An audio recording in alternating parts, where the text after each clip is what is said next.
وَلَقَدْ يَسَّرْنَا الْقُرْآنَ لِلذِّكْرِ فَهَلْ مِن مُّدَّكِرٍ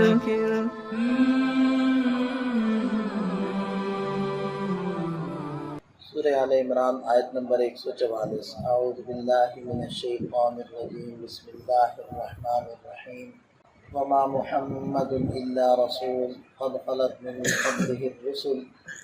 افإن مات او قتل انقلبتم على اعقابکم ومن ينقلب على عقبیہ فلن يضر اللہ شیئا وسيجزي اللہ الشاکرین۔ یہ آیت مبارکہ بھی غزوہ احد کے واقعات سے متعلق ہے، اور غزوہ احد کے واقعات سے متعلق سورہ آل عمران کے 4 سے 5 رکوع کے اندر اللہ تعالیٰ نے مختلف ہدایات بیان فرمائی، کیونکہ غزوہ احد میں جو فتح اور شکست ہوئی تھی ان کے درمیان میں خدائی ہدایات بہت ساری پنہاں تھیں، تو ان کو بڑی تفصیل سے اللہ تعالیٰ نے بیان فرمایا ہے۔ تو اس آیت مبارکہ میں ایک اور بات پر، ایک لغزش کے اوپر تنبیہ کی گئی ہے، تحدیدی انداز میں۔ تحدید سمجھتے ہیں نا آپ لوگ؟ تحدید ڈرانے دھمکانے کو کہتے ہیں۔ تو تحدیدی انداز میں اللہ تعالیٰ نے اس آیت مبارکہ میں حضرات صحابہ کرام کی ایک لغزش کے اوپر تنبیہ فرمائی، اور وہ کیا معاملہ تھا؟ معاملہ یہ تھا کہ میدان جنگ کے اندر جب موجود تھے تو یہ خبر مشہور ہو گئی کہ حضور نبی کریم صلی اللہ علیہ وسلم شہید ہو گئے۔ اب دیکھیں کہ اللہ کے نبی صلی اللہ علیہ وسلم کی عظمت، حیثیت وہ اس قدر ہے کہ آپ علیہ السلام کی توقیر، آپ علیہ السلام کی عظمت اور آپ علیہ السلام کی محبت ہمارے ایمان کا حصہ ہے۔ ان کے بغیر ایمان ہمارا مکمل نہیں ہوتا، اور ادنا درجے کی اس کے اندر کوتاہی بھی کفر ہے۔ ایک طرف تو معاملہ یہ ہے، لیکن ساتھ میں اس بات کا بہت زیادہ خیال کیا گیا کہ نصارہ کی طرح، کہ جیسے انہوں نے حضرت عیسیٰ علیہ السلام کے ساتھ کیا کہ ان کو اس قدر عظمت دی یا ان سے اس قدر محبت کی کہ ان کی عبادت شروع کر دی اور ان کو خدائی کے اندر شریک قرار دے دی، اللہ کا بیٹا تک ان لوگوں نے قرار دے دی۔ تو آپ علیہ السلام کی محبت وہ ہمارے ایمان کا تو جز ہے، لیکن کہیں ایسا نہ ہو کہ عیسائیوں کی طرح، نصارہ کی طرح بے اعتدالی پیدا ہو جائے۔ تو اب میدان جنگ کے اندر جب یہ خبر چلی ہے اور مشہور ہوئی ہے، اب آپ تھوڑا سا یہ اندازہ لگائیں کہ صحابہ کرام کے لیے نبی پاک صلی اللہ علیہ وسلم کی حیثیت کیا تھی، کہ ہم نے تو ایسا کبھی نہیں کیا یا نہ ہمیں کوئی موقع ملا ہے، لیکن صحابہ کرام نے عملی طور پر اپنی جائیداد، اپنی آل اولاد، اپنا وطن، اپنے رشتہ دار اور حتیٰ کہ اپنی جان تک نبی پاک صلی اللہ علیہ وسلم پر قربان کی۔ ہم نے تو کچھ بھی نہیں نہ کیا قربان، نہ اللہ تعالیٰ نے کوئی ایسا ہم پر امتحان ڈالا ہے، اور نہ ہم کسی امتحان میں پورے اترنے والے ہیں۔ وہ امتحانات بھی ایمان کے بقدر آیا کرتے ہیں، جتنا بڑا مضبوط ایمان ہوتا ہے ویسے ہی آزمائش ہوتی ہے۔ ایسی آزمائشیں اللہ تعالیٰ ہمیں نہیں دیتے، اور مانگنی بھی نہیں چاہیے، کیونکہ ہم ان پر پورا بھی نہیں اتریں گے۔ تو ان حضرات نے عملی طور پر یہ سب کچھ کر دیا، وطن چھوڑا، جائیداد سب قربان کی، رشتہ دار چھوڑے، کتنوں نے تو اپنے بیوی بچوں کو چھوڑا کیونکہ وہ ایمان والے نہیں بنے، اور تنے تنہا ہجرت کر کے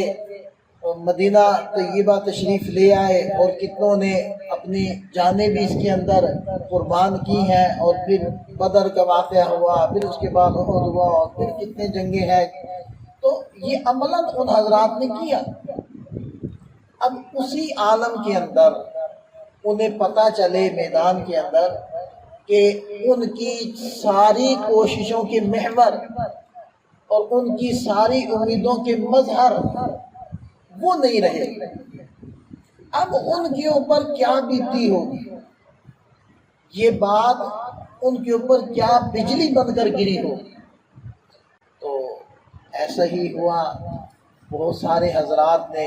اس سنیریو کے اندر، اس صورتحال کے اندر، جبکہ جا بجا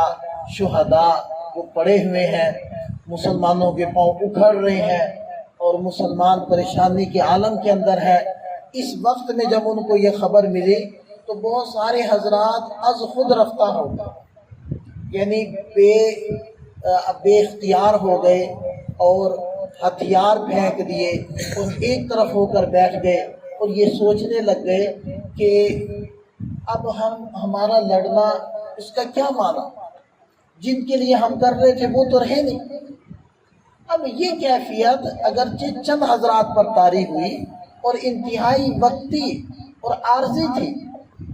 لیکن اللہ تعالیٰ نے اس کے اوپر اس انداز میں تنبیہ فرمائی، گویا کہ یہ اسلام سے پھرنا اور اسلام کو چھوڑ کر الٹے پاؤں کفر کی طرف لوٹنا ہے، اس انداز میں اللہ تعالیٰ نے اس کے اوپر تنبیہ فرمائی۔ اور دیکھیں کہ اللہ تعالیٰ کے ہر کام میں حکمتیں ہیں، اس کی حکمتیں وہی جانتی ہیں کہ آخر ایک دن تو ایسا ہونا تھا کہ آپ علیہ السلام نے دنیا سے تشریف لے جانا تھا۔ اب وہ ایک منظر اس وقت پیدا کر دیا گیا کہ یہ خبر مشہور ہوگی کہ آپ علیہ السلام شہید ہو گئے ہیں، آپ علیہ السلام دنیا سے تشریف لے گئے ہیں، تو یہ خبر لگ گئی اور ایک معاملہ حضرات صحابہ کرام کا ہوا، تو اللہ تعالیٰ نے ان کی اصلاح کے لیے، ان کو تنبیہ کرنے کے لیے آیات نازل فرمائی اور ان کی اصلاح فرما دی، کیونکہ یہ مقدس جماعت تھی، اس نے سارے عالم کے لیے مقتدا بننا تھا اور ان کے ایمان کو اور عمل کو اللہ تعالیٰ نے معیار بنانا تھا، تو کسی بھی طرح کی کوئی جھول نہ رہے ان کی تربیت میں اور کمی نہ رہے، اس لیے ہر اعتبار سے اللہ تعالیٰ نے مختلف مناظر قائم کر کے اس کے احکامات نازل فرمائے۔ اب آپ علیہ السلام نے ایک وقت پر دنیا سے جانا تو تھا، اب وہ منظر پہلے سے قائم فرما کر اس وقت کے جو احکام تھے، آیات تھی، وہ اللہ تعالیٰ نے نازل فرمائی۔ اب آپ خود اندازہ لگائیں کہ جب آپ علیہ السلام دنیا سے تشریف لے گئے تو حضرت ابوبکر صدیق رضی اللہ عنہ نے انہی آیات کو پڑھ کر حضرات صحابہ کرام کو سنبھالا۔ اب اگر یہ منظر پہلے سے قائم نہ ہوتا اور یہ آیات صحابہ کرام کی تسلی کے لیے نازل نہ ہوتی تو پھر حضرت صدیق اکبر رضی اللہ عنہ کن آیات کا سہارا لے کر خود بھی حوصلے میں آتے اور صحابہ کرام کو سنبھالتے۔ یہ دیکھیں کہ اللہ تعالیٰ نے ارشاد فرمایا وما محمد الا رسول، محمد صلی اللہ علیہ وسلم تو رسول ہی ہے، یعنی اللہ تو نہیں ہے، خدا تو نہیں ہے، معبود تو نہیں ہے، آپ لوگوں نے آپ علیہ السلام کی عبادت تو نہیں کی، یا یہ جو جہاد تھا وہ آپ علیہ السلام کے لیے تو نہیں کر رہے، وہ تو اللہ کے لیے کر رہے، اور اللہ تعالیٰ تو اب بھی موجود ہے،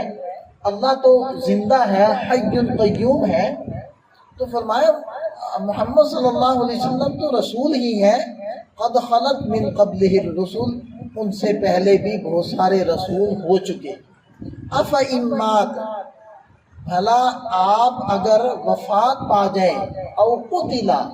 یا شہید کر دیے جائیں، انقلبتم علی اعقابکم، کیا تم اپنے ایڑیوں کے بل پیچھے لوٹ جاؤ گے؟ یعنی وہی واقعہ ذہن میں لائیں کہ جب یہ خبر ملی ہے تو بہت سارے حضرات پیچھے ہٹ گئے اور پریشان ہو گئے، سراسیمہ ہو گئے اور اس حالت کے اندر ہتھیار پھینک دیے، تو اس کے اوپر تنبیہ ہو رہی اور فرمائے وَمَن يَنْقَلِبْ عَلَىٰ عَقِبَيْهِ، جو اپنے ایڑیوں کے بل پیچھے لوٹے گا فَلَن يَضُرَّ اللَّهَ شَيْئًا، وہ اللہ تعالیٰ کا کچھ بھی نقصان نہیں کرے گا، وہ اپنا ہی نقصان کرے گا۔ وَسَيَجْزِي اللَّهُ الشَّاكِرِينَ، اور قدردانوں کو اللہ تعالیٰ بدلہ عطا فرماتے ہیں، ہم قریب بدلہ دیں گے۔ تو یہی تو آیت مبارکہ تھی جو حضرت صدیق اکبر رضی اللہ عنہ نے پڑھی تھی اور جب صحابہ کرام کو اطلاع ملی تھی کہ آپ علیہ السلام وفات پا گئے اور حقیقت میں وفات پا گئے تھے، تو حضرت صدیق اکبر رضی اللہ عنہ نے فرمایا تھا، اے لوگو، اگر تم پریشان ہو گئے ہو تو سن لو، جو محمد صلی اللہ علیہ وسلم کی عبادت کرتا تھا تو وہ سن لے کہ ان کے رب دنیا سے جا چکے ہیں، اور جو اللہ کی عبادت کرتا تھا تو وہ سن لے اللہ حی ہے، زندہ ہے، قیوم ہے، کائنات کو تھامے ہوئے ہیں، وہ اس وقت بھی موجود۔ تو دیکھیں کہ یہ آیات اس موقع پر نازل کی اور صحابہ کرام کو تسلی دی گئی، اور پھر جب انہیں پتہ چلا کہ آپ علیہ السلام تو موجود ہیں تو دوبارہ سے وہ اکٹھے ہوئے ہیں اور حوصلہ بڑھا ہے۔ تو بہرحال تو ان سے یہ پتہ چلا کہ یہ تنبیہ کی گئی کہ آپ علیہ السلام اگر دنیا اس وقت شہید تو نہیں ہوئے تھے، لیکن اگر شہید ہو بھی جاتے تو اس کا یہ مطلب تو نہیں تھا کہ آپ لوگ جنگ چھوڑ دیں، آپ لوگ پیچھے ہٹ جائیں، آپ لوگ ہتھیار ڈال دیں، کیونکہ جس اللہ کے لیے سب کچھ کیا ہے وہ اللہ تو موجود ہے۔ آپ علیہ السلام نے کا جو مقصد تھا دنیا میں تشریف لانے کا، پیغام رسانی، وہ آپ علیہ السلام کر چکے ہیں۔ تو یہ تنبیہ کی گئی اور اس کے اوپر حضرات صحابہ کرام کو رہنمائی دی گئی۔ اللہ تعالی ہمیں سمجھ عطا فرمائے اور عمل کی توفیق عطا فرمائے۔